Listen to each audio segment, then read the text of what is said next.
ከሌለሽ እሱ ይሻልሻል አይመስልሽም? የፈለግከውን አደርግላለሁ ሮቤል፣ ግን ደግሞ እሺ ካልሆነ ደግሞ ግሬ መልሽልኝ። እሱ ማድረግ ትችያለሽ። ከቻልሽ ምንም አላደርግሽም። ግሬን ብቻ መልሽልኝ። ሮቤል አንተን ማጣ መስለኝ እኮ ነገሮች ስለምትራመድ የምትፈልገው ነው የምታደርግ መስለኝ። እንደዚህ ከሆንክ ደግሞ ባለው ነገር በኔ ቁጥጥር ስር ይሆናል እና ማገኝ ስለመሰለኝ ነው። ስለዚህ ነው ግሬን ያሳጣሽኝ።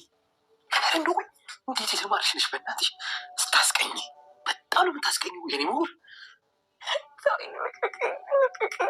አንቺ ውሻ አፍሽን ዝጊ ብዬሻለሁ። አፍሽን ዝጊ። ዝም ብትይ ነው የሚሻልሽ። በተወራጭሽ ቁጥር ነገሮች እንዲከብዱ ነው የምታደርጊው።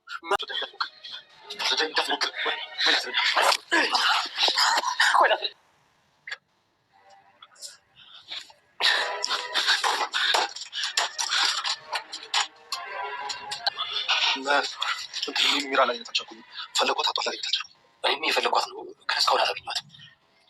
ምን አይነት ክፉ አውሬ ነው? ምን ሊያደርጋት ነው? እሺ አልሰማኝም አይደል? ካገኘ ነገር እሺ ነገር ላ ግን ማግኘት ይመስላል።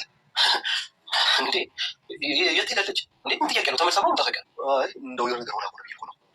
የት ሄዳለች? እንዴ በእርግጠኛ ትመጣለች አለ። ወጣ ብላ ነው እርግጠኛ ነኝ ትመጣለች። ሚራ የሳራ እጣ እንግዲህ ደርሶባታል ማለት ነው።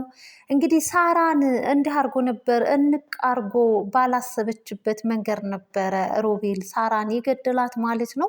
ዛሬ ላይ እንግዲህ የሚራ እጣ ፈንታ ሆኗል። ሰላም ጤና ይስጥልኝ ውድና የተከበራችሁ አድማጭ ተመልካች ፋሚሊዎች እንደምን አላችሁ? ባላችሁበት ሰላማችሁ ይብዛ። ለዚህ ቻናል አዲስ የሆናችሁ ቻናሉን ሰብስክራይብ በማድረግ ቤተሰብ ይሁኑ። ልሁና ድራማ ክፍል 18 ተለቀቀ። በዛሬው ዕለት ምን ተመለከትን የሚለውን አብረን የምናይ ይሆናል። ሮቤል እንግዲህ እንዳየነውና እንደተመለከትነው ሚራ በእንግዲህ መድኃኒት አድርጋ ሽባ ሆኖ እንዲቀር እዛው ዊልቸር ላይ እንዲቀመጥ እንግዲህ እስከዛሬ ለወንድሙ ለአድናን እያስመሰለ ነበር የሚኖረው። አሁን ግን የምርም እንግዲህ እግሩ ሽባ ሆኖ እዛው ዊልቸር ላይ ተቀምጧል ማለት ነው። ይህንን ልታደርግ የቻለችው ደግሞ ሚራ ነች። ሚራም ልታደርግበት የቻለችበት ምክንያት እኔ ልሁናን አፍቅሬያታለሁኝ፣ አንቺም ወደ ባልሽ ተመለሺ፣ ከዚህ በኋላ እኔና አንቺ እንግዲህ መግፋትም ሆነ መቀጠልም አንችልም፣ እየተሳካልንም አይደለም ነገሩ፣ እናም ልሁናን አፍቅሬያታለሁ በማለት ሮቤል እንግዲህ ለሚራ ይነግራታል ማለት ነው። ሚራም እንደዛ ከሆነማ ጥሩ በማለት እንግዲህ ያው መርዝ እንግዲህ መርፌ አድርጋ እንግዲህ ወቅታው ሽባ ሆኖ የተመኘውን እንግዲህ አግኝቶ እዛ ዊልቸር ላይ እየተንፏቀቀ ይገኛል ማለት ነው።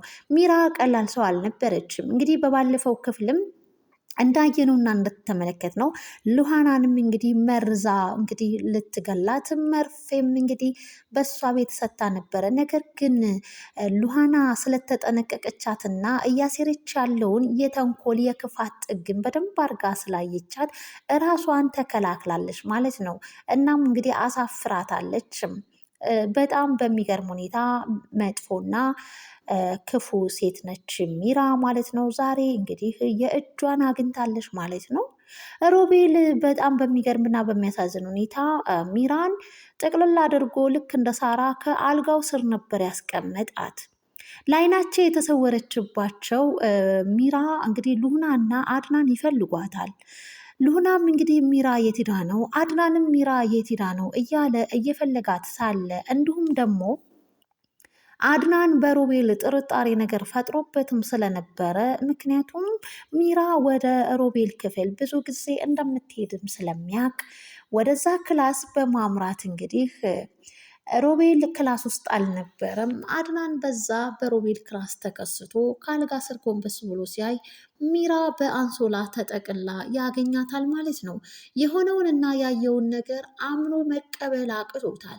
ይህ ወንድሜ ወዴትና እንዴት እየሄደ ነው? ምን እያደረገስ ነው? በማለት ደሞ እኮ አለች አልሞተችም ሲልም እንግዲህ በህይወት መኖሯን አረጋግጧል አድናም ማለት ነው።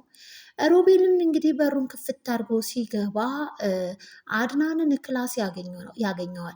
አድናንን በሩ ሲከፈት ሳይ ከአልጋው ስር አይኑን መትከሉን ይተውና ብድግ ብሎ ሮቤል ምን እያደረክ ነው? እኔ የሌለሁበት ክላሴ ብሎ ሲጠይቀውም ሚራን እየፈለግኩኝ ነበረ በማለትም እንግዲህ አድናን በጣም በሚገርም ሁኔታ ሮቤል ያው ሚስቱን ከሚስቱ ጋር ሪሌሽን እንዳለው በደንብ አድርጎ ስላወቀ በአሽሙርም ነካ ወጋም እያደረገውም ነበር ማለት ነው።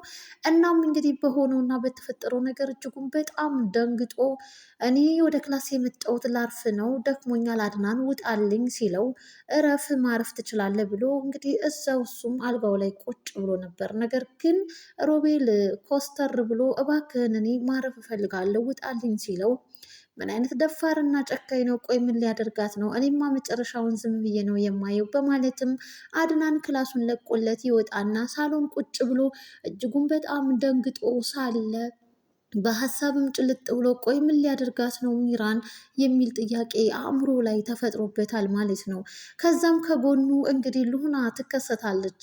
ሉና ምን ሆነህ ነው አድናን ሰላም አይደለህም ወይ? የተፈጠረ ነገር አለ እንዴ? ምን ነው በማለትም ብትጠይቀውም እሱም አይ ይህን ነገርማ እኔ ለብቻዬ እስከ መጨረሻ ድረስ ጉዳዩን ማየት አለብኝ፣ እኔና እሷ የፍቅር መንገድ ወጥነናልና ይህንን ነገር ደግሞ አእምሮዋ ላይ ላደርግባት አይገባም በማለት እንግዲህ እሷን ሉናን ይሸውዳታል ማለት ነው። እናም እንግዲህ ሁኔታዎችን በደንብ አድርጌ መጨረሻውን ምን እንደሚያደርጋት ሮቤል ሚራን ማየት አለብኝ ብሎ እንግዲህ ሲያይም ሲጠባበቅም ነበረ።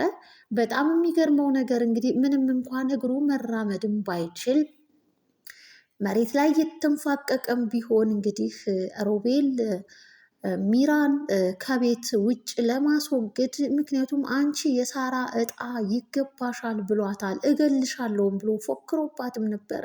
እሷም እንግዲህ የእኔ ታዛዥና እኔ እንዳልኩ ነው እንደፈለግኩ አድርጌ ነው የማሽከረክርህ ስትለውም ነበረ ሚራ ማለት ነው። በስተመጨረሻም ስትማጸነው ስትለምነውም ነበር። እባክህን በልጃችን ታውቃለህ፣ እኔ ካንተ ጋር ነው ቀኑንም ሆነ ሌሊቱን ጊዜ የሚያሳልፍኩት ከአድናን ጋር ይህን ያክል አይደለም። ስለዚህ ጽንሱ የልጅክ ነው እባክህን ብትለውም እኔም አንቺም የማንረባ ሰዎች ስለሆን ይህ የሚመጣው ልጅ ደግሞ ምንም አይጠቅመንም እና አንቺም ልጅሽም ደህና ሰንብቱ በማለት ነበር እንግዲህ ሀሳቡን የቋጨው ሮቤል ማለት ነው። በሚገርም ሁኔታ እንግዲህ ከውጭ አጋዥ ሰዎች ጋር ይደዋወልና እበር ላይ ጠብቁኝ እየወጣሁኝ ነው በማለትም ሮቤል እንግዲህ ሚራን በሶፍት እንግዲህ መድኃኒት አድርጎ እፍን አድርጎ እስከ ወዳኛው ዓለም እንግዲህ ሸኝቷታል ማለት ነው። በህይወት ትተርፍ ይሆን ወይንስ በዛው አሸብልላ ይሆን የሚለውን እንግዲህ በቀጣይ ክፍል የምናይ ይሆናል ማለት ነው። ሆኖም ግን በሱ ቤት ሮቤል እሷን ገሎ እንግዲህ መሬት ለመሬት ሁለቱም አብረው እየተጋተቱ ውጭ ላሉት ጓደኞቹ ለሚያግዙት እንግዲህ ሊያቃብላቸው እንግዲህ ያንፏቀቀ ሳሎን ከደረሰ በኋላ እንግዲህ አድናን ይከሰትና ይመለከታቸዋል ማለት ነው። እጅጉን በጣም ደንግጦ ያየውን ነገር ማየት ማመን ከብዶት እንግዲህ ወንድሙም ምን ማለት እንደፈለገ ባናቅም ልንገርህ ላስረዳህ እያለ ሮቤል በጣም ደንግጧል።